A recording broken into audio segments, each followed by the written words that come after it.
ఈ వివరాలకు వెళ్తే జూబ్లీహిల్స్ నియోజకవర్గంలోని యూసఫ్గూడ డివిజన్లోని సర్కిల్ 19లో 5.55 కోట్ల రూపాయల వ్యయంతో పలు అభివృద్ధి కార్యక్రమాలకు ప్రారంభించారు మంత్రులు పొన్నాం ప్రభాకర్, తుమ్మల నాగేశ్వరరావు. యూసఫ్గూడ డివిజన్లోని నవోదయ కాలనీలో 7 పనులకు 178.35 లక్షల రూపాయల వ్యయంతో సీసీ రోడ్లకు శంకుస్థాపన చేశారు. శంకుస్థాపన చేసుకున్న సీసీ రోడ్ల పనులు వేగంగా పూర్తి చేయాలని అధికారులకు ఆదేశించారు. అనంతరం యూసఫ్గూడ డివిజన్లోని లేబర్ అడ్డా రోడ్లో 14 పనులకు 377.35 లక్షల రూపాయల వ్యయంతో సీసీ రోడ్లకు శంకుస్థాపన చేశారు. అదేవిధంగా వారి సమస్యలను అడిగి తెలుసుకున్నారు. ప్రజాపాలన ప్రభుత్వంలో వారి సమస్యలు పరిష్కారం చేస్తామని, నూతన రేషన్ కార్డులు ఇచ్చామని, సన్నబియ్యం పంపిణీ చేస్తున్నామని వారికి తెలిపారు. 119 శాసనసభ నియోజకవర్గాల్లో పనులను ప్రారంభించినాం. అంతేగాని మీ అందరికీ తెలిసి పేదవాడు ఎన్నడూ కూడా ఊహించని విధంగా సన్న బియ్యాన్ని ప్రతి మనిషికి 6 కిలోలు ఇచ్చే కార్యక్రమాన్ని కొనసాగిస్తా ఉన్నాం. పేదలుగా 200 యూనిట్లు కాల్చుకునేటువంటి లోపల ఉన్నటువంటి ప్రతి లబ్ధిదారులకి 200 యూనిట్ల కరెంటు ఫ్రీ ఇస్తా ఉన్నాం. 10 సంవత్సరాలుగా కొత్తగా పెళ్ళైనా, ఇంట్లో కొత్తగా పిల్లలు పుట్టినా, పరాయి నుంచి కోడలు వచ్చినా రేషన్ కార్డు ఇవ్వనటువంటి పరిస్థితి వల్ల. కానీ ఈ ప్రభుత్వం ఇప్పటికే హైదరాబాద్ నగరంలో 55,000 రేషన్ కార్డులు ఇచ్చి ఎప్పటికి కూడా ఇంకా అర్హత ఉంటే ఈ రోజు కూడా రేషన్ కార్డు కొరకు అప్లై చేసుకోండి, రేషన్ కార్డు ఇచ్చే బాధ్యత మాది. అంతేకాదు హైదరాబాద్ సమగ్ర అభివృద్ధికి సంబంధించి ముఖ్యమంత్రి గారు అన్ని రకాల అభివృద్ధి కార్యక్రమాలు చేసే భాగంగా మరి పనులు చేస్తా ఉన్నాడు. తప్పకుండా ముఖ్యమంత్రి గారి నాయకత్వంలో మరి గౌరవ మంత్రులు, స్థానిక నాయకులు అందరూ కూడా ఒకటే ఆలోచన, ప్రజా సమస్యలలో ఈ ప్రజాపాలన ప్రభుత్వం, ఈ ఆశీర్వదించిన గెలిచిన ప్రభుత్వం అన్ని రకాల మరి సమస్యల పరిష్కారానికి ముందు ఉండాలి. ఎదురుగా కాలాకాలంగా ఉన్నటువంటి ఆ డ్రైనేజ్ సమస్య కూడా ఈ వర్షాకాలం కాగానే పనులు ప్రారంభించే విధంగా నిధులు కేటాయించబడ్డాయని మానవుని సందర్భంగా మరిగిస్తున్నారు. మొన్నకాయ వచ్చిండు పాపం, పాత చనిపోయిన ఆయన మీద ఎనలేని సానుభూతి వ్యక్తం చేస్తా ఉన్నాడు. మేము అడుగుతా ఉన్నాం, నీకు అటువంటి అంత సానుభూతి ఉండి ఆయన అంత పెద్ద నియోజకవర్గానికి సంబంధించిన బాగా చేసినారనుకుంటే మరి హైదరాబాద్ నుంచి ఎందుకు నీ మంత్రివర్గంలో తీసుకోలేదని అడుగుతాను. ఇవాళ ఈ రాష్ట్రంలో మీరు అధికారంలో ఉన్నప్పుడు ఉప ఎన్నికలు వస్తే అది హుజరాబాద్ ఉప ఎన్నిక కావచ్చు, అది నాగార్జున సాగర్ ఉప ఎన్నిక కావచ్చు, అది ఏ ఉప ఎన్నిక జరిగినా మీరు ఏ విధంగా ఎన్ని రకాలుగా అధికార దుర్వినియోగం పాల్పడారో తెలుసుకోవాలా. కానీ మేము ప్రజాస్వామ్య పద్ధతిలో ప్రజాస్వామికంగా ప్రజల యొక్క ఆశీర్వాదాలు తీసుకొని మొన్నటి కంటోన్మెంట్ ఉప ఎన్నిక గెలిచినాం. రేపు కూడా యూసుఫ్ కూడా ఎన్నికలలో తప్పకుండా జూబ్లీహిల్స్ ఎన్నికలలో ప్రజాపాలన ప్రభుత్వం గెలుస్తుందనే మాటని సందర్భంగా మరిగెత్తాను. అందుకే ఈ రోజు మా ప్రభుత్వం తీసుకున్న అనేక కార్యక్రమాలు, గ్రామీణ ప్రాంతాల వ్యవసాయ శాఖ మంత్రి రైతులందరికీ లక్షల కోట్ల రూపాయలు ఇలా వాళ్ళకి అండగా ఉండడానికి, వ్యవసాయం ఈ దేశానికి వెన్నెముక, వాళ్ళకి అండగా ఉండే విధంగా వారే స్వయంగా రైతుగా అన్ని రకాల కార్యక్రమాలు చేస్తాడు. ముఖ్యమంత్రి గారే స్వయంగా అర్బన్ మున్సిపల్ శాఖ మంత్రిగా మున్సిపల్ అభివృద్ధికి సంబంధించి దోహదపడతా ఉన్నారు. అందరం కలిసి ఈ రాష్ట్రం ఆర్థికంగా మొత్తం సంక్షోభంలో ఉన్నప్పటికీ కూడా కాంగ్రెస్ పార్టీకి ఉన్నటువంటి ఒక పరిపాలన అనుభవంతో ఇవాళ అన్ని రకాల కార్యక్రమాలు చేసుకుంటూ పోతా ఉన్నాం. తప్పకుండా నేను మరొకసారి జూబ్లీహిల్స్ నియోజకవర్గంలో ఉన్న ప్రజలకు కోరుతా ఉన్నా, ఒక్కసారి ఆలోచన చేయండి. ఎక్కడైనా ఏ సమస్య ఉన్నా మా స్థానిక నాయకత్వంకు, అధికారులకు చెప్పండి, వాటిని పరిష్కరించే బాధ్యత మాదే. నాట్ ఓన్లీ జూబ్లీహిల్స్, హైదరాబాద్ నగరాన్ని, ఇది రాష్ట్ర రాజధాని, ఇది ఒక బ్రాండ్ ఇమేజ్ ని కాపాడేటువంటి ప్రాంతం. కాబట్టి అన్ని రకాలుగా సమస్యల పరిష్కారానికి అందుబాటులో ఉంటామని, వాటినే వాళ్ళు ఎన్నికలను భయపెట్టే మాటలు జాగ్రత్త. ఎన్నికలు వచ్చినప్పుడు మాట్లాడే మాటలను కొద్దిగా హద్దు మీరకుండా మాట్లాడితే మంచిదనే మాట మనవి చేస్తూ గౌరవనీయులు పెద్దలు తుమ్మల నాగేశ్వరరావు గారిని మాట్లాడాల్సిందిగా కోరుతా ఉన్నాను. మేడ్చల్ జిల్లా గట్కేసర్ మున్సిపాలిటీలో గట్కేసర్ ఉమ్మిడి మండలం రైతు రుణమాఫీ సాధన సమితి ఆధ్వర్యంలో స్థానిక ఎంఆర్ఓ కార్యాలయం ముందు 4వ రోజు రిలే నిరాహార దీక్ష చేపట్టారు. ఈ ఈ రిలే నిరాహార దీక్షకు మల్కాజ్గిరి పార్లమెంట్ సభ్యులు ఈటెల రాజేందర్ సంఘీభావం తెలిపారు. ఈ సందర్భంగా వారు మాట్లాడుతూ గట్కేసర్ ఉమ్మడి మండలంలో 1189 మంది రైతులకు రుణమాఫీ రాలేదని, వారు ఏం పాపం చేశారని అడుగుతున్నానన్నారు. ప్రభుత్వాన్ని తిరితే తిట్టారంటారు. ఇక్కడ రైతుల జెండాను పక్కన పెట్టి రాజకీయము చేయకుండా మాకు న్యాయం చేయాలని ఏకతాటిపై ఒక వేదిక మీదకు రావడం అంటేనే వాళ్ళ బాధ తెలుస్తుందన్నారు. పోలీసులు రైతులను టెంట్ వేసుకొనివ్వడం లేదు, మైక్ పెట్టనివ్వడం లేదు. ఇలా చేయడం ద్వారా ఉద్యమాలను ఆపలేరన్నారు. రైతు రుణమాఫీ అయ్యే వరకు ఎక్కడి వరకైనా వచ్చి కొట్లాడతామన్నారు. రైతు రుణమాఫీ సందర్భంగా ఈ మండలంలో 1100 పైచిలకు రైతులకు ఏ ఒక్కరికి కూడా రుణమాఫీ కాలేదు. గతంలో అన్ని పార్టీల వాళ్ళని కూడా పిలుచుకొని అయ్యా మరి మర్చిపోయినరా, ఎందుకు మేము రుణమాఫీ పొందలేకపోయినామని చెప్పి అడిగితే 10 రోజుల్లో ఇస్తామని చెప్పి ఇప్పటి వరకు నెలలు గడిచిపోయినా కూడా రుణమాఫీ కాలేదు. అనివార్యమైన పరిస్థితులలో రైతాంగం అంతా కూడా ఇక్కడ గత 4 రోజులుగా టెంట్ వేసుకొని దీక్షలు చేస్తూ ఉంటే నిమ్మకు నీరెత్తినట్టుగా ఉన్న ప్రభుత్వం కనీసం హామీ కూడా ఇవ్వకుండా పోలీసులను పెట్టి వాళ్ళ టెంట్ తీసేసుడు, వాళ్ళ మైకు గుంజుకపోవడం, ఇక్కడ చేస్తే మిమ్మల్ని అరెస్ట్ చేస్తామని చెప్పి బెదిరించి పిచ్చి పని చేస్తుంది. మీ టెంట్ తీసేస్తే, మీ మైకు లాగేస్తే మీరు బెదిరింపులకు లొంగిపోయే జాతి కాదు రైతు జాతి. రైతులతో పెట్టుకున్నోడు ఎవడు బాగుపడు. ఎద్దేడిచిన వ్యవసాయం బాగుపడదు, రైతు ఏడిచిన రాజ్యం బాగుపడదు. కాబట్టి ఇప్పటికైనా నీ ఇచ్చిన మాట ప్రకారంగా, నీ వాగ్దానం ప్రకారంగా తక్షణమే రైతాంగానికి రుణమాఫీ చేయాలని చెప్పి డిమాండ్ చేస్తున్నా. మొన్న నేను ఈ రైతులంతా కూడా నా దగ్గరికి వచ్చినప్పుడు నేను కమిషనర్ గారితో మాట్లాడాను. ఇదేదో ఫైనాన్స్ డిపార్ట్మెంట్లో పెండింగ్ ఉంది, 9 కోట్ల రూపాయలు రావాలని చెప్పాను.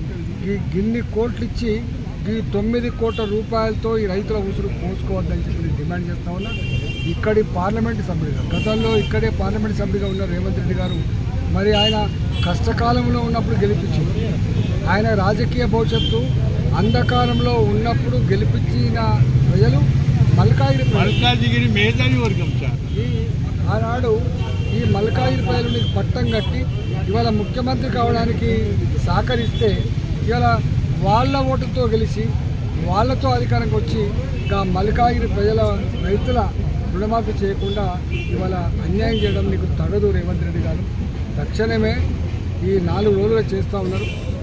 9 కోట్ల రూపాయల పెద్ద ఇష్యూ కాదు. ప్రజాస్వామ్యంతో మీ ఇంట్లోకి వెళ్ళిచ్చేది ఏం లేదు. కాబట్టి తక్షణమే మూడుచింతలపల్లి, మేడ్చల్, గట్కేసర్ ఇంకా ఈ చుట్టుపక్కల ఎక్కడైతే రైతులు కీసరా ఇట్లాంటి చుట్టుపక్కల రైతాంగానికి అంతా కూడా రుణమాఫీ చేసి రైతులను ఆదుకోవాలని చెప్పి డిమాండ్ చేస్తా ఉన్నా. నేను కూడా అవసరమైతే ముఖ్యమంత్రి గారికి ఒక లెటర్ రాసి దీన్ని పరిష్కరించమని చెప్పుకోవచ్చా, లేకపోతే స్వయంగా మేమే పోయి రైతుల సమక్షంలో రైతులతో సహా పోయి ఈ సమస్య పరిష్కారం కోసం వాళ్ళ వెంట ఉంటామని చెప్పి తెలియదు. రాజస్థానీ ఫౌండేషన్ ఆధ్వర్యంలో బేగం బజార్లోని శృంగ్ రిషి భవన్లో జాబ్ మేళా కార్యక్రమం నిర్వహించారు. ఈ కార్యక్రమానికి ముఖ్య అతిథిగా బీజేపీ రాష్ట్ర రథసారథి రామచంద్రరావు హాజరయ్యారు. ఫౌండేషన్ చేస్తున్న సేవా కార్యక్రమాలను అభినందించారు. ఫౌండేషన్ అధ్యక్షుడు సందీప్ వివరాల ప్రకారం ఈ జాబ్ మేళాలో సుమారు 45 కంపెనీలు పాల్గొన్నాయి. మొత్తం 800 మంది నిరుద్యోగులు రిజిస్ట్రేషన్ చేసుకోగా వారిలో 350 మందికి ప్రత్యక్షంగా ఉద్యోగాలు లభించాయి. నిరుద్యోగులకు ఉపాధి అవకాశాలు కల్పించడంలో ఇలాంటి కార్యక్రమాలు చాలా ఉపయోగకరమని నిర్వాహకులు తెలిపారు. సమాజానికి తోడ్పాటుగా ఫౌండేషన్ చేపడుతున్న ఈ ప్రయత్నాన్ని ప్రజలు ప్రశంసిస్తున్నారు.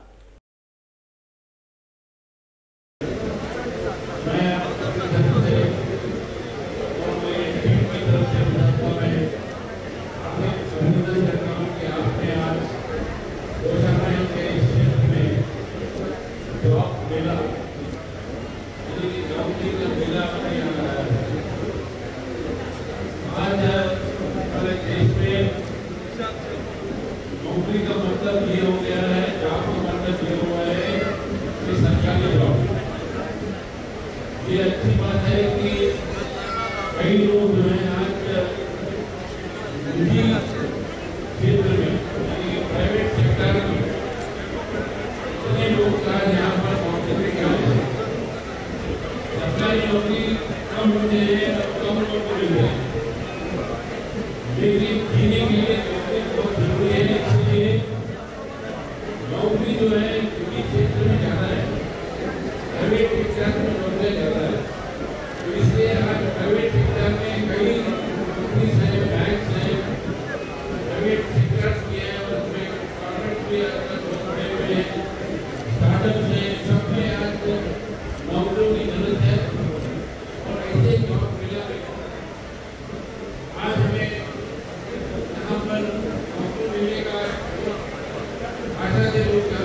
వికారాబాద్ జిల్లా కోర్ట్ ఆవరణలో జిల్లా న్యాయ సేవాధికార సంస్థ ఆధ్వర్యంలో 3వ నేషనల్ లోక్ అదాలత్ నిర్వహించారు. ఈ సందర్భంగా జిల్లా ప్రధాన న్యాయమూర్తి డాక్టర్ సున్నం శ్రీనివాస్ రెడ్డి మాట్లాడుతూ భారతదేశ న్యాయ వ్యవస్థలో చాలా మంచి గొప్ప సుగుణాలు ఉన్నాయని, భారత న్యాయ వ్యవస్థపై ప్రపంచవ్యాప్తంగా గొప్పగా చెప్పుకుంటారన్నారు. న్యాయ వ్యవస్థలో కోర్టులపై పని భారం ఎక్కువ అవడము లేదా సరైన న్యాయమూర్తులు లేకపోవడం ద్వారా మౌలిక సదుపాయాలు లేకపోవడము ఇవన్నీ కారణాల వల్ల సత్వర న్యాయం అందించలేకపోతున్నామన్నారు.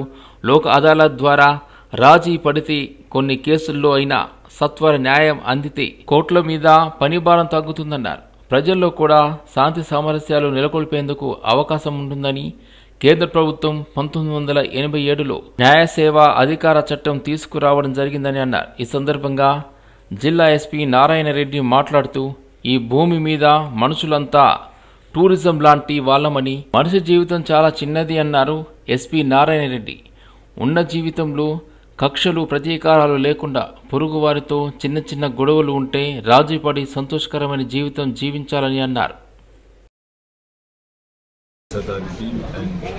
మిగతా అందరి ద్వారా కూడా ఈ కోఆపరేషన్ ద్వారా చాలా వరకు పోలీస్ ఆఫీసర్స్ అందరూ కూడా గత లాస్ట్ 15 రోజుల నుంచి ఈ పార్టీస్ అన్నిటి కూడా నోటీసెస్ సర్వ్ చేసి వాళ్ళని క్లోజ్గా ఫాలో చేసుకుని ఇక్కడికి కోర్టు ప్రిమైసెస్కి తీసుకొచ్చి ఎటువంటి పరిస్థితుల్లో మ్యాక్సిమం నెంబర్ ఆఫ్ కేసెస్ ఈరోజు మనం లిక్విడేట్ చేయాలనే ఉద్దేశంతో ఎన్ని కాంపౌండబుల్ కేసెస్ అంటే అవన్నీ కూడా ఐడెంటిఫై చేసి వాటిల్లో మ్యాక్సిమం మనం ఎన్నైతే కాంపౌండ్ చేయగలమో వాటన్నిటిని కూడా ఆ కక్షిదారులందరినీ కూడా కన్విన్స్ చేసి ఈరోజు తీసుకోవడం జరిగింది.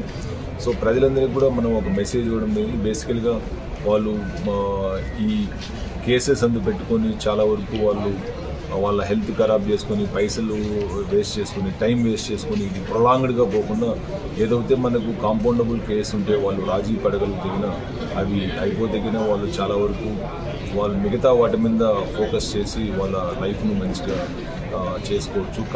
లోక్ అదాలత్కి వచ్చిన కక్షిదారులందరికీ మా వికారాబాద్ జిల్లా న్యాయస్థానం తరఫున ఆహ్వానం పలుకుతున్నాము.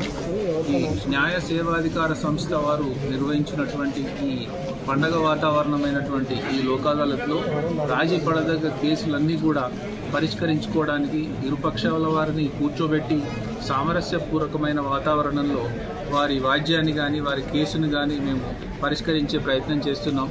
ఇక్కడ చాలా పెద్ద ఎత్తున కక్షిదారులు రావడం జరిగింది. వారి కేసులన్నీ కూడా వారు సామరస్యపూర్వకంగా సివిల్ కేసుల్ని, క్రిమినల్ కేసుల్ని, రాజీ పడదగ్గ కేసులన్నింటినీ కూడా వారు న్యాయ సేవాధికార సంస్థ తరఫున న్యాయాధికారుల సమక్షంలో వారి కేసుల్ని వారు రాజీ చేసుకోవడానికి ముందుకు రావడము ఇది ఈ న్యాయ సేవాధికార సంస్థ యొక్క గొప్పతనము, ఈ చట్టం యొక్క ముఖ్య ఉద్దేశం. కాబట్టి మీ అందరికీ ఈ సమావేశంలో కోరేది ఏమంటే, సమాజంలో శాంతి సామరస్యం నెలకొనాలంటే చట్టపరమైనటువంటి ఇబ్బందులు కానీ కేసులు కానీ ఉండి మీరు కోర్టులకి వచ్చినప్పుడు ఒకవేళ అది పరిష్కరింపబడదగ్గదిగా ఉంటే, రాజీ చేసే అవకాశం ఉంటే ఖచ్చితంగా ఆ కేసుని రాజీ చేసుకోండి. ఎందుకంటే ఒకవేళ రెండు పార్టీల వారు రాజీ చేసుకుంటే ఈ కేసుని తిరిగి పైకోర్టుకు వెళ్లాల్సిన అవసరం ఉండదు. ఇది ఇక్కడే సమాప్తం అయిపోతుంది. మీరు కట్టినటువంటి కోర్టు ఫీజు కూడా మీకు తిరిగి ఇవ్వడం జరుగుతుంది. తర్వాత దీని మీద అప్పీల్ ఉండదు. దీనివల్ల ఇరు పక్షాల వారికి సరైన సమన్యాయం జరుగుతుందని చెప్పి ఈ న్యాయ సేవా అధికార చట్ట పరిధిలో ఉన్నటువంటి కేసుల పరిష్కారం దిశగా మేము ఇక్కడ వికారాబాద్ న్యాయ సేవా అధికార సంస్థ తరఫున మేము మా వంతు కృషి చేస్తున్నాము. తెలంగాణ వ్యాప్తంగా జరుగుతున్న తరచూ ఫైబర్ కేబుల్ కటింగ్స్ పై federation of aerial cable operators ఆధ్వర్యంలో ఆందోళన నిర్వహించారు. Federation of aerial cable operators ఆధ్వర్యంలో కేబుల్ ఆపరేటర్లు ఆందోళన నిర్వహించారు. కేబుల్ ఇంటర్నెట్ ఆపరేటర్ చెలో హైదరాబాద్ కార్యక్రమంలో భాగంగా ఇందిరా పార్క్ ధర్నా చౌక్లో ఆపరేటర్లు మహాధర్నా నిర్వహించారు. కేబుల్ కట్టింగ్స్ ఆపి కేబుల్ వ్యవస్థను క్రమబద్ధీకరించాలన్నారు. కేబుల్ ఆపరేటర్ల జీవనోపాధి దెబ్బతిందని 1995లో తీసుకువచ్చిన కేబుల్ ఆపరేటర్ల చట్టాన్ని అమలు చేయాలన్నారు. లక్షలాది కుటుంబాలు, వ్యాపారాలు, విద్యా సంస్థలకు తీవ్ర అసౌకర్యం కలిగిందన్నారు. 18% జీఎస్టీ, 8% ఏజీఆర్ ప్రభుత్వానికి చెల్లిస్తున్నామని తెలిపారు. డిఓటి మరియు ట్రాయ్ మార్గదర్శకాల్లో పనిచేస్తున్నామని తెలిపారు. సర్వీస్ ప్రొవైడర్లు భారీ నష్టాలు ఎదుర్కొంటున్నారని, ప్రజలకు వరుస అంతరాయాలతో ఇబ్బందులు పడుతున్నారు. ఈ రంగంలో 5 లక్షలు నేరుగా, 15 లక్షలు పరోక్ష ఉద్యోగాలు ఆధారపడ్డారన్నారు. ఇవాళ ఇష్టం వచ్చినట్టుగా కేబుల్ కత్తిరించేట్టుగా పాల్పడతా ఉన్నారు. ఇది దుర్మార్గం. కేవలం అవినీతిలో కూరుకుపోయినటువంటి ఒక రేవంత్ రెడ్డి ప్రభుత్వం ఇవాళ జియో కావచ్చు, ఎయిర్టెల్ కావచ్చు, ఇటువంటి సంస్థలకు కొమ్ము కాసే విధంగా ఇన్ని లక్షల మంది పేదలను పొట్టగొట్టేటువంటి ఒక ప్రయత్నం చేస్తా ఉన్నారు. దీన్ని ముక్త ఖండంతో మనం అందరం కూడా ఖండిద్దాం. బీఆర్ఎస్ పార్టీ తరఫున ఏ పోరాటానికైనా ఇక అన్న చెప్తాను మంచి ముచ్చట. ఇంకొక ముచ్చట, అరే మీరు టైం ఇవ్వమంటే ఇస్తలేరు. ఒక వారం రోజులు టైం ఇరి, 10 రోజులు టైం ఇరి, మేము అండర్ గ్రౌండ్ డక్టింగ్ ఇవ్వాలి. వాడు డక్టింగ్ ఇస్తలేడు. జియో వాడికి ఇస్తవి, నువ్వు ఎయిర్టెల్ వాడికి ఇస్తవి, మరి మాకెందుకు పేదవాళ్ళకి ఇస్తలేవు అంటే సమాధానం లేకుండా ఇది పేదల ఓట్లతో అధికారంలోకి వచ్చి డబ్బున్నటువంటి ఒక కార్పొరేట్ సంస్థలకు కొమ్ము కాస్తూ ఇవాళ ఈ కేబుల్ ఆపరేటర్ల జీవితాలను చిత్రం చేస్తున్నటువంటి రేవంత్ రెడ్డి ప్రభుత్వానికి పతనం మొదలైంది అని చెప్పని ఈ సందర్భంగా నేను తెలియజేస్తూ, నేను గవర్నమెంట్కి ఒకటి చెప్పడం ఏంటంటే, ఇప్పుడు మీరు సడన్గా ఈ సిచ్యువేషన్ని మీరు ఇంత సడన్గా 10 డేస్లో ఇంత ఇంపాక్ట్ చేయడంలో ఏ ఇండస్ట్రీ మీరు ఏదైనా చాలా ఫాస్ట్గా డిసిషన్ తీసుకొని చేయడం జరుగుతుందో, కానీ ఇది డిజిటలైజ్డ్, ఇది మీరు అనుకున్నంత ప్రాక్టికల్గా మీరు చూడట్లేదు. ఇక్కడ జరిగేది ఏంటి, మీరు స్ట్రీమింగ్ గురించి మాకు ఒక టైం ఇవ్వమంటున్నాం, మీరు అది కూడా కూర్చోబెట్టి మాతో మాట్లాడట్లేదు. సరే దానికైనా కూడా ఇప్పుడు ఓవరాల్గా 200 మీరు అసలు ఫస్ట్ ఆఫ్ ఆల్ ఒకటి ఏంటంటే ఎంప్లాయ్మెంట్ లేదు. ఆల్రెడీ గ్రాడ్యుయేషన్ చేసుకొని పిల్లలు రోడ్డుపైకి వస్తే వాళ్ళకి ఒక జాబ్స్ లేవు. అలాంటిది మేము బిజినెస్ క్రియేట్ చేసి మేము ఇంతమంది ఎంప్లాయ్మెంట్కి మేము ఇస్తున్నాము. ఏ రోజు ఇంత ఎంప్లాయ్మెంట్ మేము ఇస్తున్నప్పుడు ఈ రోజు 2 lakhs 3 lakhs ఎంప్లాయ్మెంట్ రోడ్డుపైకి వస్తుంది. మీరు చేసిన ఇంపాక్ట్ ఆల్రెడీ 60 to 70% అనేది మీరు డ్యామేజ్ చేస్తారు. దయచేసి మేము ఒక్కటే కోరుకుంటున్నాం సార్, మాకు ఒక అవకాశం ఇవ్వండి. మీకు ఎలా కావాలన్నా ఆ ప్రకారంగా మేము కట్టడానికి మేము రెడీగా ఉన్నాం. కానీ మీరు కూర్చొని ఒక అష్యూరెన్స్ ఇవ్వండి. మేము చెప్పేస్తున్నాము, మేము వెళ్ళినా కూడా మాట్లాడితే సరే అండి అంటున్నారు, కానీ మాకు ఎలాంటి అష్యూరెన్స్ అయితే లేదండి. నేను ఇంకొకటి ఏం అడుగుతున్నానండి, ఓవర్ హెడ్ కేబుల్ ఏంది, ఎక్కడ ఏ ఇండస్ట్రీ ఎక్కడ ఏ కంట్రీలో కావాలా ఓవర్ హెడ్ కేబుల్సే ఉంటాయి, అండర్ గ్రౌండ్ కేబుల్స్ ఎక్కడ కూడా పనిచేయాలి. యాక్చువల్గా కోవిడ్ టైంలో కూడా అందరు ఇంట్లో కూర్చున్నారు, అసలు ఎవరు వర్క్ చేయట్లేదు. కానీ కేబుల్ ఇంటర్నెట్ ఎంత వర్కౌట్ అయింది. ఇంట్లో కూర్చొని పిల్లలు చదువుకున్నారు, వాళ్ళ టైం వేస్ట్ కాలేదు, వాళ్ళ చదువు వేస్ట్ కాలేదు. ప్రతిదీ ఆన్లైన్లో మనం బుకింగ్ చేసినా కూడా ఏదైనా కూడా ఆన్లైన్లో. ఇప్పటికైనా అంతే, మనం కొంచెం బయటికి ఎక్కడికైనా వెళ్దామన్నా ఆటో బుకింగ్ చేసుకుంటాం. ఇంటర్నెట్ లేకపోతే సరిపోతుందా మీకు? కనీసం మొబైల్ డేటా లేకపోయినా మీకు సరిపోదు.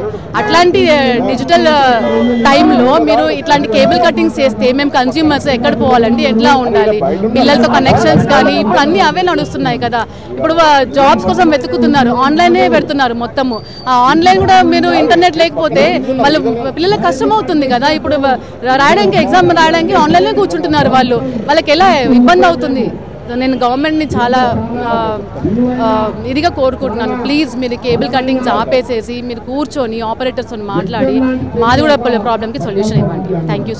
इन्फॉर्म देना चाहिए था और इन्फॉर्म दिए भी तो क्या है, और हम तो रेडी है ऑलरेडी कुछ भी करने के लिए, मगर ये जो आके सडनली कट कर रहे हैं गलत है सर। हम इतने साल से 30-35 साल से हम ये कारोबार कर रहे हैं, 30-35 साल से इतने हुकूमत आए गए, कोई भी हुकूमत नहीं कट करी ऐसा, कोई हुकूमत कट करी तो बताइए आप.